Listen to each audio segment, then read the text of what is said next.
देखिए, मैं ये अभियान नहीं चला रहा हूँ, सारा देश ये चाहता है, तमाम कोनों से ये मांग आ रही है।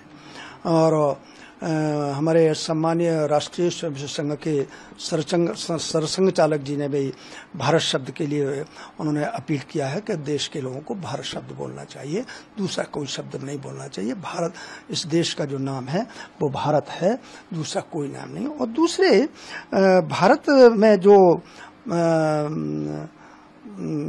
भारत शब्द में जो जज्बा है, जो भारत एक प्राणवान है, उससे हमको ऊर्जा मिलती है, एक श्रद्धा का भाव हमारा प्रकट होता है, वो इंडिया में दूर दूर तक नहीं है। और ये जो इंडिया शब्द है, अंग्रेजियों ने, उनकी दृष्टि में हम जाहिल कौम थे भारत के लोग, और दुनिया के अंदर जहां जहां उनको लगता था कि ये जाहिल लोग हैं, आपराधिक प्रवृत्ति के लोग हैं, मूर्ख लोग हैं, ऐसे लोगों को उन्होंने इंडिया शब्द दिया है। लेकिन हमारे यहाँ कुछ ऐसे विकृत मानसिकता के तत्व हैं, लोग हैं, जो कहते हैं, लोगों को गुमराह करते कि वो अंग्रेज सिंध की ओर से आए थे, तो वो सिंध बोल नहीं पाते थे, इंड बोलते थे, तो धीरे धीरे करके इंडिया हो गया। मैं उन मूर्ख लोगों से, पागल लोगों से, ये शब्द जानबूझ के मैं प्रयोग कर रहा हूं, आप ध्यान रखिएगा, ये पूछना चाहता हूं कि सिंध से यदि इंडिया हो गया तो वहां इंडोनेशिया में सिंध नदी कहां थी? एंग्लो इंडियन जिस क्षेत्र में रहते हैं वहां सिंध नदी कहां थी?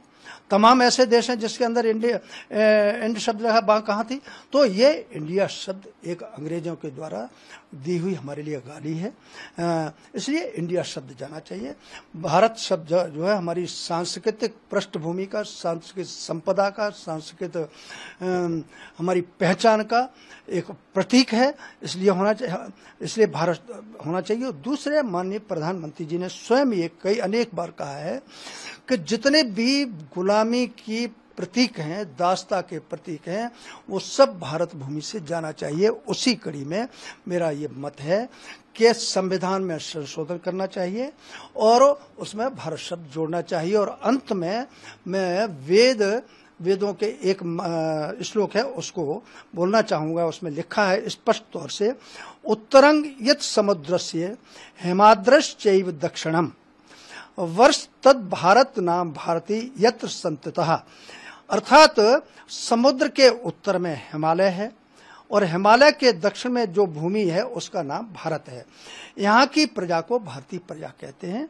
इसलिए हमारे वेद में, संस्कृत के साहित्य में, हिंदी के साहित्य में, तमिल के साहित्य में, असम के साहित्य में, सब जगह भारत नाम है, इसलिए इस देश का नाम भारत है।